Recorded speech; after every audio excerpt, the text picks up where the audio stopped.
오늘 말씀 보겠습니다. 사무엘상 17장 12절에서 27절입니다.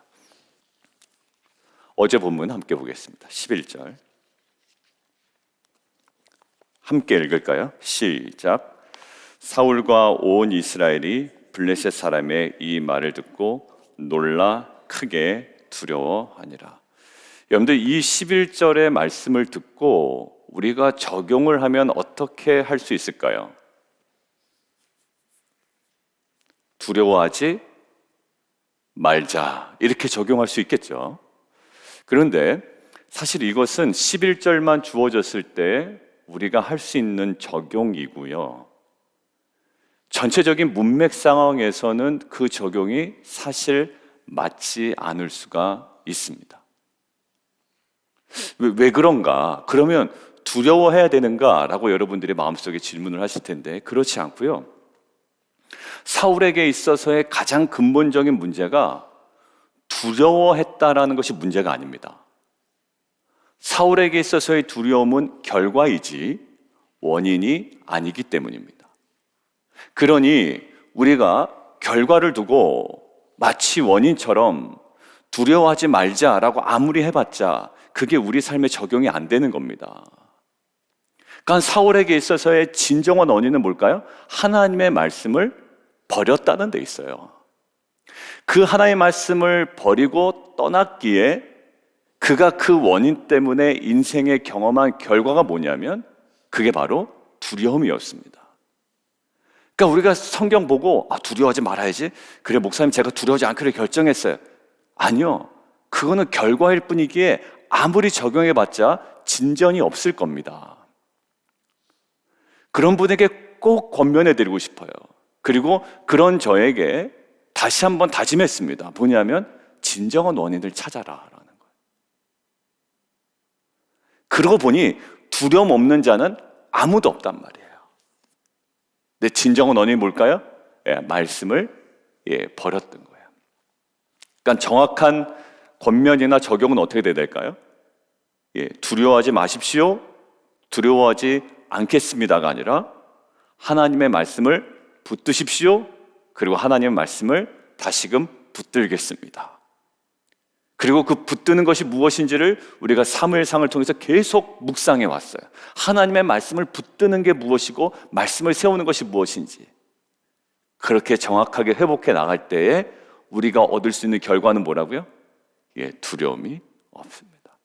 사실 두려움을 가지려면 누가 더 두려움을 가져야 되나요? 다윗이죠. 왜요? 그는 나이가 일단 어리잖아요. 전쟁을 경험해보지도 못했지 않습니까? 두려워하려면 다윗이 더 두려워야 되는데 오늘 보면 전혀 그렇지가 않습니다. 그러면 그에게 보인 특징이 무엇이었는지 오늘 본문을 통해서 함께 보도록 하겠습니다. 그럼 다윗과 비교하려면 누가 비교해야 될까요? 사울과 비교하든 다윗의 형들과 비교하든. 자, 그러면 하나씩 비교해 볼까요? 다윗의 형들과 함께 비교해 보죠. 흥미로운 사실을 하나 발견할 겁니다, 여러분들이. 사무엘이 다윗의 아버지 이새의 집으로 찾아갔을 때 아들들이 많다고 했지만 정작 많은 아들 중에 이름이 거론된 아들이 누구였던가요? 자, 요 정도 얘기하면 오늘 본문을 딱 여러분들 찾아보실 거예요, 그죠? 공통점이 있나 보다. 자, 사무엘이 이새의 집에 찾아갔을 때 많은 아들이 있었지만 이름이 언급된 아들이 오늘 언급된 아들 3명입니다. 첫째는 누구요? 엘리압이고요. 두 번째는요? 아비나답이고 13절 보고 있습니다. 셋째는 삼마예요. 그리고 그때도 언급이 안 됩니다, 다른 아들들은. 그리고 다윗이 언급되고요. 오늘도 마찬가지로 세 아들이 언급되고 다른 아들 언급 안 되고 이 다윗만 언급됩니다. 근데 그 세 아들이 언급될 때 성경에 이 세 아들에 관해서 특별히 장자에 관해서 언급한 하나의 표현이 있는데 내가 그를 오해했다고요? 뜬금없이 버렸다라고 되어 있죠. 한번 확인해 볼까요? 16장 7절이요. 엘리압을 보고 사무엘이 너무 잘생긴 거예요. 괜찮은 거죠. 기름 부으실 자가 과연 주 앞에 있도다. 6절 이렇게 얘기하고요. 7절 사무엘에게 이르시되 그의 용모와 키를 보지 말라. 내가 이미 그를 버렸다. 버렸다라고 되어 있어요. 근데 이게 벌써 이미 사무엘상에 등장한 것을 저와 여러분이 알고 있죠. 묵상을 했기 때문에. 누구에게 등장했나요? 그렇죠. 사울에게 등장했습니다. 하나님께서 사울을 버렸다. 왜 버렸다고요? 사울이 하나님의 말씀을 버렸으므로 하나님이 사울을 버렸다라고 되어 있어요. 자, 이 세 아들들, 특별히 엘리압을 통해서 소개된 연속된 세 명의 아들들이 하나님께서 버렸다라는 인상을 사울의 이미지와 같이 끌고 가고 있다고요. 사무엘상에서. 근데 오늘 보십시오. 이 세 아들을 설명할 때 눈에 띄는 설명이 하나 있어요. 묵상할 때 우리가 큐티 훈련할 때 좀 관찰할 때 이상한데? 라고 하는 부분이 있죠. 오늘 보면 딱 그 부분이 드러납니다. 어느 부분일까요? 13절에 한 번 나오고 14절에 한 번 나와요. 히브리어도 동일한 표현입니다. 13절 장성한 세 아들은 사울을 따라 라는 거예요. 장성한 사울은 전쟁에 나갔다 이래도 되죠. 전쟁에 나갔다라고 표현해도 우리에게 아무런 묵상의 지장이 없을 텐데 사울을 따라 나갔다. 그리고 14절 다윗은 막내라 장성한 세 사람은 전쟁을 나갔고 이렇게 해도 되는데 굳이 지금 사울을 따랐다. 두 표현이 히브리 원어로도 동일한가? 동일합니다. 어떤 뜻인가? 할라크, 걷다, 살다라는 거고요. 그 다음에 아하르라는 건 뭐냐? 뒤에, 그 이후에라는 겁니다. 그러니까 뭐냐면 사울 뒤를 따라갔다. 그러니까 그 이미지에 두 번 반복되잖아요. 결국 사울과 동일한 인생의 방향, 사울과 동일한 인생의 운명, 이것들을 의도적으로 강조하기 위함. 사울을 따라갔다. 그의 뒤를 졸졸 따라가는 그런 어떤 이미지예요. 그것도 두 번이나 반복됩니다. 자, 그러면 우리는 질문해야죠. 지금 형들과 다윗을 좀 비교해야 되지 않습니까? 형들은 사울을 따라갔고 그럼 다윗은 어땠나요? 15절이죠. 같이 한번 읽습니다. 시작. 왕래하며. 왕래하며. 왕래하다라는 것은요, 뭐냐면 갔다가 히브리어를 보니까 돌아왔다라는 거예요. 맞죠? 우리가 왕래한다라는 것은 가서 거기 살지 않습니다. 분명한 어떤 목적이 있어서 방문했지만 다시 돌아왔다. 여러분들, 이 이미지가 오늘 우리가 묵상을 여는 중요한 이미지라고 생각이 듭니다. 나이가 들어서 전쟁에 나갔죠. 그러나 이미 엘리압을 버렸다라는 것과 사울을 버렸다라는 두 단어를 동시에 같이 쓰고 지금 사울의 그렇지 않은 모습을 등장합니다. 왜 그렇게 하냐면 지금 전쟁입니다. 그리고 골리앗 앞에 서 있습니다. 얼마 동안 이 행위를 멈추지 않는다고요, 골리앗이? 40일 동안. 성경에서 40일은 어떤가요? 고통의 극심한 어떤 정도를 나타낸다고요. 비가 내릴 때도, 노아 형수 때도, 예수님께서 시험 받으실 때도, 금식하시고 시험 받으실 때도 극심한 고통이지만 40일은 동시에 어떤 이미지가 있습니까? 극심한 고통이고 끝인 것처럼 보이지만, 비가 내려서 망할 것처럼 보이지만 새로운 전환의 타이밍이죠. 죽을 것 같은데 40일은 정말 죽을 것 같이 우리에게 다가오는 어떤 상황이긴 하지만 동시에 우리가 성경에서 주목할 수 있는 것은 하나의 결정적 전환의 타이밍이라는 거예요.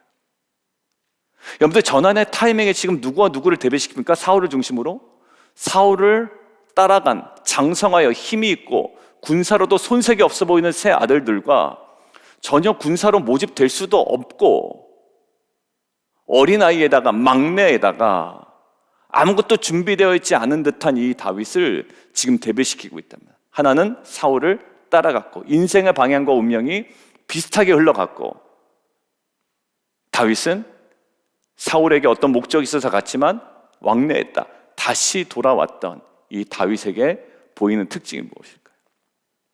자, 결국 이 전쟁은 누가 감당해야 싸우냐면 사울이 감당해야 되는 거고요.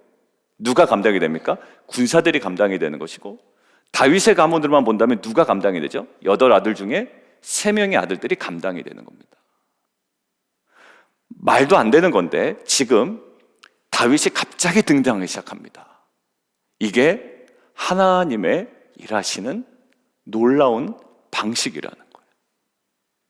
우리는 전쟁에 나갈 생각을 못 합니다. 왜 그럴까요? 나이가 안 되니까. 그리고 나중에 형들한테 쿠사료도 먹습니다. 네가 왜 여기 구경하러 나왔냐라는 거예요. 그리고 막내라는 말은 단순히 8째라는 말이 아니라 막내는 정말 철부지, 약간 이런 느낌이에요. 그러니까 그렇게 취급을 받았던 자예요.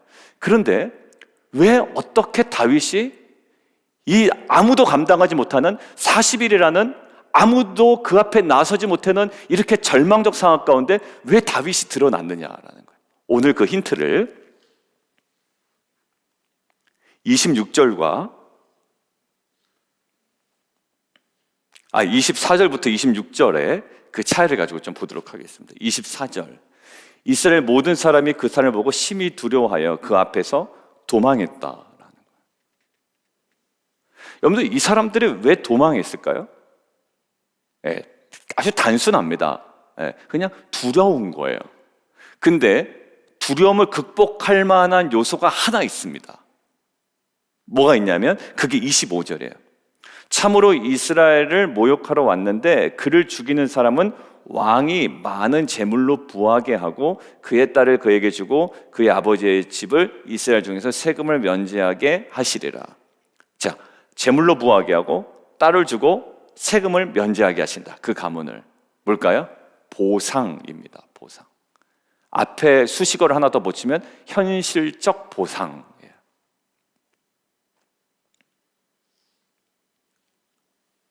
여러분들, 두려움을 이길 수 있는 하나의 중요한 게 있었어요. 현실적 보상이었습니다.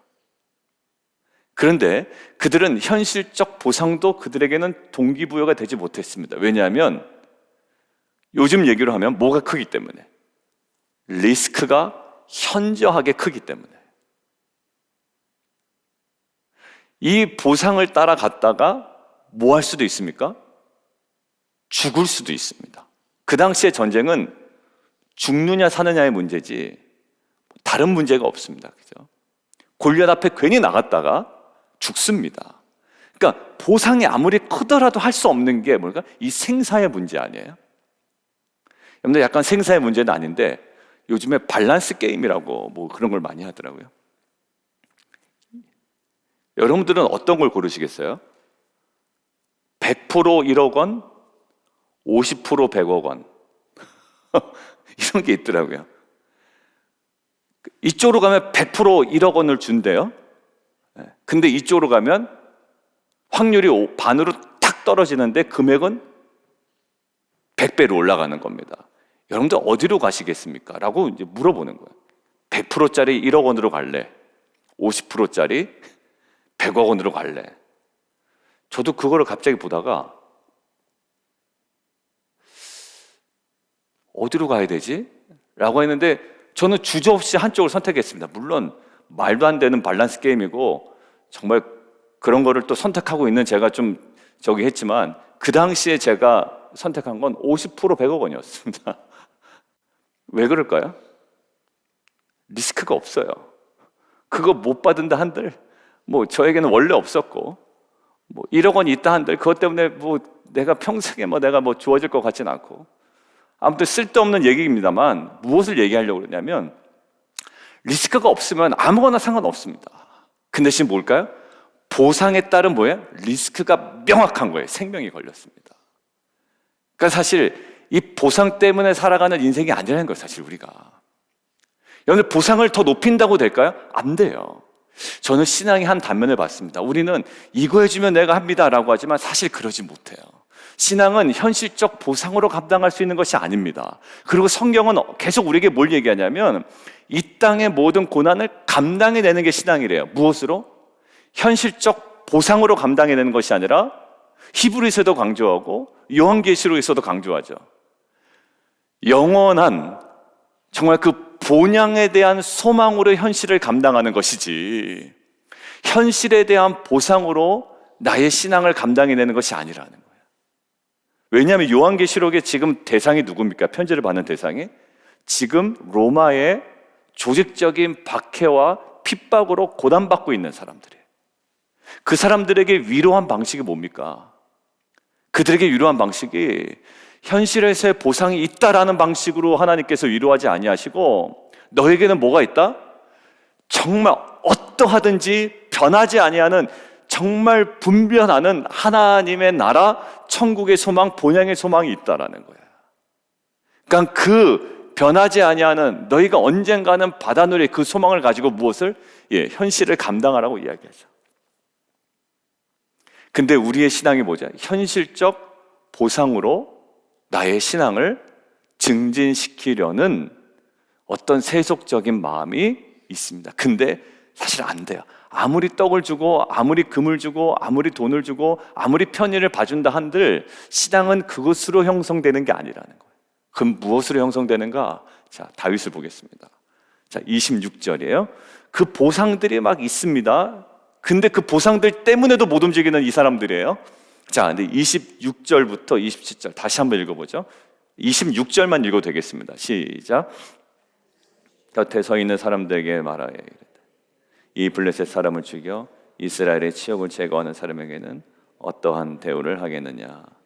할례받지 않는 블레셋 사람이 누구에게? 살아계신 하나님의 군대를. 여러분들 이게요, 옆에 있는 이야기를 듣고 그럼 내가 나갈래가 아니라 지금 다윗은 전혀 다른 관점으로 얘기합니다. 그러니까 이 부분에서 학자들이 분명히 옆에서 얘기했는데 왜 똑같은 이야기를 다시 하나 이렇게 얘기합니다. 근데 똑같은 이야기를 다시 하는 것이 아니라 같은 현상을 다른 관점으로 본 겁니다. 다시 한번 말씀드려요. 뭐 보상 얘기 좀 얼추 들어있는 것 같고 지금 뭐 무엇을 뭐 하겠느냐라고 얘기하는 것 같으니까 똑같은 이야기를 반복하는 것이 아니라 같은 현상 앞에 다른 퍼스펙티브로 보고 있는, 다른 관점으로 보고 있는 겁니다. 단순히 이스라엘을 모욕하러 왔다라는 것으로 끝났던 이스라엘 백성과는 달리 뭐라고 합니까? 이스라엘의 치욕을 제거해야 되고 할례받지 않는 블레셋 사람이고 살아계시는 하나님 앞에 지금 뭐하고 있습니까? 그 분노가 있고요. 결국 뭐를 봅니까? 이스라엘과 사울은 무엇으로 보고 있죠? 군사적 문제로 보고 있습니다. 이 싸움에서 이기면 내가 보상을 받지만 지면 죽는다라는 군사적 문제로 이 문제를 바라보고 있지만 다윗은 단순한 군사적 문제나 현실적 보상 차원에서 이것을 바라보는 것이 아니라 이것을 영적인 문제로 바라보고 있단 말이에요. 누가? 막내둥이가, 전쟁에도 참여하지 못하는 아이가, 관심도 못 받던 아이가 지금 이 문제를, 이 골리앗과 이스라엘의 대치 상황을 무엇으로 봅니까? 영적인 문제로 바라보고 있다는 거예요. 관점이 다르니 안에 있는 분노의 정도나 스타일도 완전 달라집니다. 뭘까요? 살아계시는 하나님이 앞에 나와요. 살아계신 하나님의 군대를 모욕하겠느냐?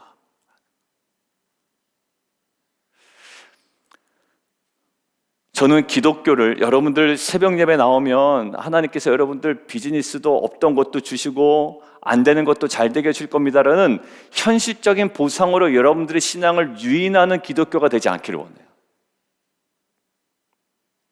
그러려고 새벽기도 나오셨습니까 혹시? 내가 나오면 조금 뭐 비즈니스 하나 차릴 수 있을까? 그런 분 없지만 사실 그럴 요소가 많은 것이 우리의 연약함이에요. 그런 사람들을 욕하지만, 그런 교회들을 욕하고 그런 신학을 욕하지만 사실 우리 안에 어느 순간에 되면 또 꿈틀거리는 게 우리의 연약함입니다. 다윗이 어디에 고정되어 있었죠? 군사적인 문제고 현실적인 보상 문제를 하나님 안에서의 그 영적인 문제로 간파하고 그 안에 하나님의 영광을 구하고 있습니다. 여러분들, 이것은 앞으로 그렇게 해야 되겠다, 적용이 그렇게 된 것이 아니라 사울은 뭐죠? 하나님의 말씀을 버렸고요. 지금 다윗은 어떤 상태입니까? 기름을 부어서 하나님의 영이 충만한 상태예요. 보셨죠? 기름을 부으니까 하나님의 영이 충만하게 다윗에게 임합니다. 그냥 내가 영광을 봐야지가 아니라 우리 안에 갈급해야 되는 거 뭘까요? 주여 성령을 부어 주시옵소서. 여러분들, 이게 그냥 수사적인 표현이 아님을 성경에서 있습니다. 구하라 이야기하죠. 성경에서 예수님이 못된 부모도 자식에게 뭘 줄지 알거든, 귀한 것을 줄지 알거든, 하물며 살아계신 하나님께서 너에게 가장 좋은 무엇을 주시지 않겠느냐? 성령을 주시지 않겠느냐. 뭐와 연결됩니까? 구하라와 연관되어 있죠. 그러니까 우리가 끊임없이 신앙생활을 구해야 되는 것은 하나님 성령의 충만함을 부어 주옵소서, 성령의 기름 부어 주옵소서. 여러분들, 이게 없으면 그래 내가 영광을 봐야지, 평생 가도 안 보여, 안 보여. 보상만 보이지 그게 무슨 영광이 보입니까? 야, 이거 내가 하면은 비즈니스 잘 될 수 있을까? 이 머리는 굴러가지 하나님의 거룩한 영광을 도대체 어떻게 우리와 같은 죄인이 보냔 말이에요. 그냥 아는 얘기만 조금 하죠. 그러니까 우리가 무엇을 구하냐? 아까 원인과 결과를 얘기한 게 바로 이 부분 얘기하려고 그랬던 거예요. 그래 내가 영광을 봐야지? 아니요, 영광을 보지 못하는 것은 결과일 뿐이에요. 사울도 그걸 못 봐요. 한 나라의 왕인데, 키도 크고, 그만한 사람이 없다고도 얘기했고, 엘리압도 다음 왕인 줄 알고 그냥 사무엘이 깜빡 속을 뻔했잖아요. 근데 그거 아무 소용이 없더라고요. 뭘까요? 막둥이, 막내, 그나 성령의 그 기름 부으심이 있어서 강력하게 그 안에 살아있었던 다윗은요, 봅니다. 영광을 보고 군사적 문제를 보지 않고 영적인 문제를 봅니다. 이것이 지금 오늘 2023년 특별히 다음 주에 있는 복음과 하나님 나라, 여러분들 이 자리에 와서도 사실 다 다를 거예요.